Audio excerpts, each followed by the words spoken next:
another big one. Is he quote unquote campaign guy for Warren? I've definitely seen his name before. He's talking about the whole idea of persisting and resisting, and the fact that, and not really focusing on, I think, the most progressive policies. And I think Bernie Sanders really, excuse me, Bernie Sanders really has the biggest advantage for that. Like, Bernie Sanders is the kind of guy who's going to be able to come in there and say, you know what, actually, I'm the one who's going to be the progressive. And I think as more and more progressives continue to leave Elizabeth Warren's campaign, I think the better I think that will be. And I think that's going to happen. That's something that I think definitely could happen in the future.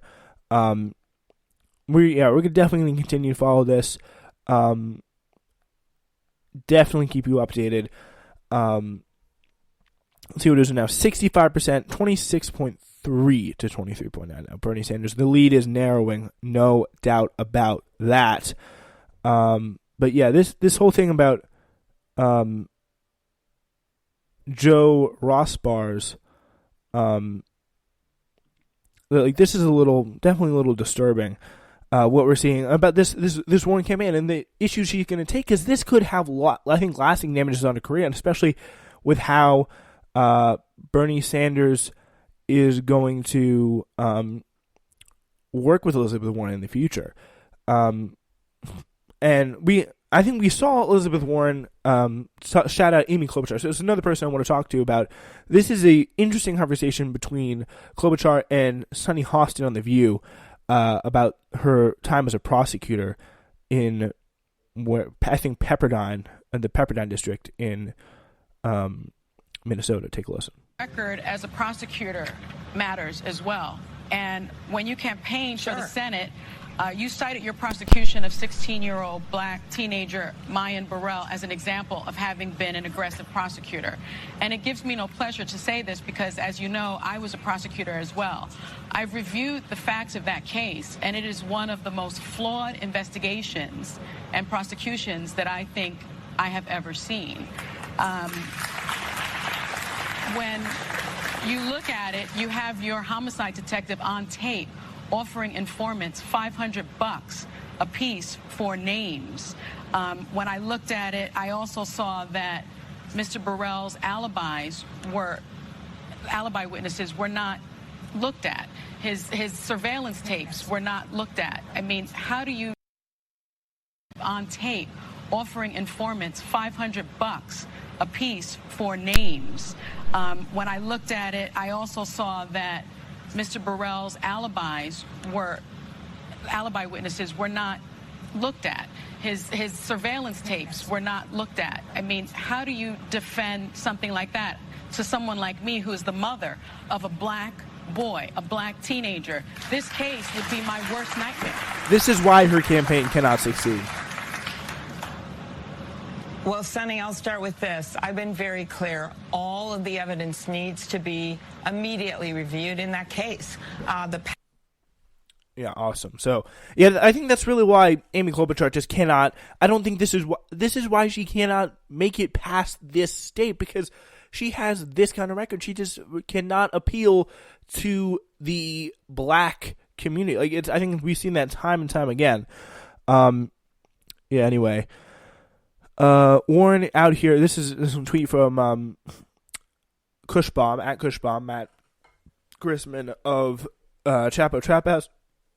Warren out here admitting she's only in it to kneecap running at the convention, creating an exclusive VIP pay no mind list for anyone who doesn't jump ship now. Politics is about winning at any cost. It's about crushing your enemy, and we will crush these DNC bootlickers, but whatever. So this is some sort of Twitter debate. It looks like that prediction was right. Deval Patrick losing by over or just around 1,000 votes and 0.7 percentage points in the CNN tally to write-ins at this point, which is very, very funny. It is really, really funny to see this whole thing happen. MSNBC right now is treating all Bernie opponents as one candidate, which is very, very funny. saying the results in New Hampshire are really 28% for Bernie and 53% for Pete, Amy, and Warren. Like saying that, yeah, it's a good idea to combine these candidates. And I mean, I guess you can say they're combined. I think that's really what the situation would be. And I mean, a lot of how many of the supporters would go to Bernie? I think it would be a good margin of them. It would definitely be a lot of them. But I think in general, that kind of combination is something that I think the establishment is really crying out for. And the question is it going to be too late? Will they unify? Will they put their egos aside and unify to stop Bernie Sanders? It's possible. We don't know. I think the biggest thing you can do right now is probably donate to Bernie Sanders. And, yeah, I think that's the biggest thing, because it's definitely not going to get any easier from here. Yeah, but the funny thing is, though, it does look like all those people who Biden told to vote for someone else followed his instructions. That's for damn sure. That is the very, very funny thing. So again, this is people are starting to really wake up about this. CNN contributor Amanda Carpenter says, too many people have refused to believe Sanders could become the nominee and therefore have refused to vet him. Let the vetting begin. Yeah, like, bring it on, baby. Bring it. This is all I got to say. Bring it on. And then this response from a Sanders supporter at Jordan Ohl. When you slept through 3 straight weeks of reports about how Bernie saying something wonky in 1972 and something being made up. Yeah, Warren. The thing about Warren, I think the really disturbing thing is that she's coming out and saying that, like, she's not going to, I think for all the people who think that Bernie Sanders is going to get a nice, easy endorsement from Elizabeth Warren, no problems asked, because, like, I don't want to get accused here of trying to sideline the woman candidate, but she's at 9.4% New Hampshire. She didn't win Iowa. She didn't come in the top, she didn't come in the top 3 in Iowa, I don't think. Or maybe she did, I don't know. But she didn't come in the top 2 in Iowa. She didn't do well in either of these first 2 states. Like, there's no denying that. And she's not in a good position to do well in the next 2 states. It's not like, oh, we got New Hampshire. No, we got Nevada just around the corner. It's an easy one for me. Like, no. Like, that's not the reality here. Things are not going to get any better for her down the road. Like, it's only going to get tougher. And the fact that what she is planning is something that's unknown at this point, and is going to be very, very interesting to see what she can do. Looks like Buttigieg and Klobuchar, they have surged in this race so far, but Sanders is the one with organization throughout the country and the money to last here. I think that's very, very interesting. Now, just 2 points. With 63% of the precincts reporting over the New York Times side. Let's see what it's like on CNN right now. 65% in on CNN right now. 66, sorry. 26.3 to 23.9. So looking a little bit better for Sanders further down the road. Yeah, so once it became clear that Elizabeth Warren wasn't leading in New Hampshire in the primary election results early tonight, but that did not stop supporters and staffers alike from enjoying the catering and bar at the Warren headquarters in Manchester. While Warren worked her selfie line after giving her speech for the night, supporters helped themselves to Swedish meatball and brisket that was offered to anyone who attended the election night party. The room had high tops that were left empty, covered in Liberty Green tablecloths, the official campaign color named after the Statue of Liberty, and flower arrangements. Excuse me. The mood in the room was not celebratory, but staffers and supporters were spotted looking serious as they waited for the senator to finish taking photos. So, pretty much the biggest candidate that hasn't spoken yet is going to be Bernie Sanders. So that is probably the biggest candidate that we're waiting for at this point in time. So we just restarted the CNN stream there. That's what that Mike Bloomberg ad was. Yeah, so Sanders holding on. Going to be interesting to see where he finishes up. Re-examine the forecast here with more and more votes coming in. let's see what we have here. So yeah, estimated here the final vote. Sanders 1.2. Sanders does have a 60% chance to win. Right now, pretty much, if you look at where the votes remain, largely for Sanders and Buttigieg, only about 200 more, about 30,972 votes remain, according to the New York Times, for Bernie Sanders, as opposed to 30,781 remaining for Buttigieg. But Sanders, though, still getting 9 more delegates. Not much of that vote can really change it. Yeah, so it looks like then Bernie Sanders probably going to win. But again, the question is how much? That is the question here. How much will he win by? Yeah. And the really BS stuff going on here is we get Joaquin Castro, the brother of Julian Castro, who is currently a representative in Congress right now, and yeah, he's the brother of Julian Castro. He says, "Dear media, stop sidelining E. Warren. Everyone can see what you're doing." Like by that logic, the voters have to stop sidelining E. Warren because they're being sexist. They need to check their white male privilege.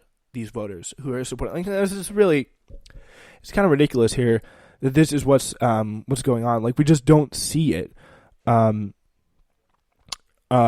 are going to go get reports from Sanders and Buttigieg HQs from CNN in a few moments, but this is just really some laughable stuff from the Warren campaign. It's just like, wow. Sanders is leading all night, and then Buttigieg pulls ahead and in very late returns or goes to recount. Yeah, it's really strange. Klobuchar pulls around 5% in New Hampshire for all the primary, gets to bounce up to 10% this week and 20% of the vote on election night, just to keep Bernie from getting an uncontested path to the nomination. And certainly looks like what happened here. And it's really interesting to see how this plays out, especially at the top of the field with Klobuchar and the coalition of moderates that are pretty much taking a big portion of the moderate vote and splitting it up away from Bernie Sanders. Let's see what's going on in the Buttigieg campaign right now. But it's about where they had hoped to be all night long. Now, one of the things that I'm also hearing from the Buttigieg campaign is that they are looking at, how the southern part of the state is coming in. There are still some parts of the state haven't gotten any results yet, and they're expecting and hoping that he will do well to continue to make this race as close as they could possibly make it.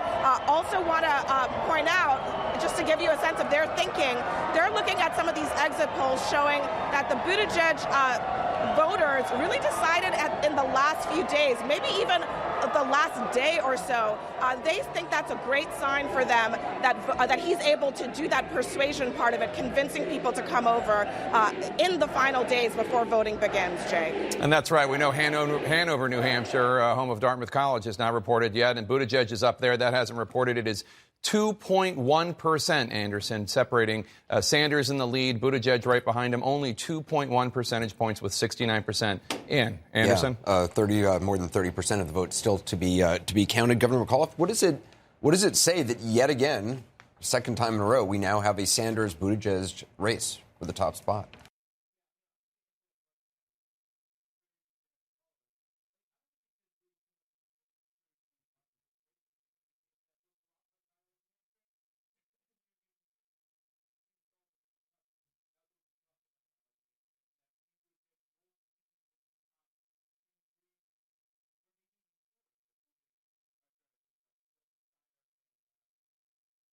All right. So I had a little bit of problem with the mic. I apologize for that. But just to kind of answer that question that this guy, Terry McAuliffe, was being asked there, just to spare you, Terry McAuliffe, you're welcome. It looks like really what's going on, what really looks like is going on here is a really cohesive effort. I think what's going to happen is we're going to see time and time again, there's not going to be a lot of moderates, or there's not going to be a lot of states that actually end up looking like this, I think, when it comes to the end. Like, we're going to see a lot of different states, especially the ones that are coming up, looking a lot less white, a lot more diverse, and Bernie Sanders is going to be on top in those states, and Pete Buttigieg is not going to be on top in those states. So I think that's something. I think that's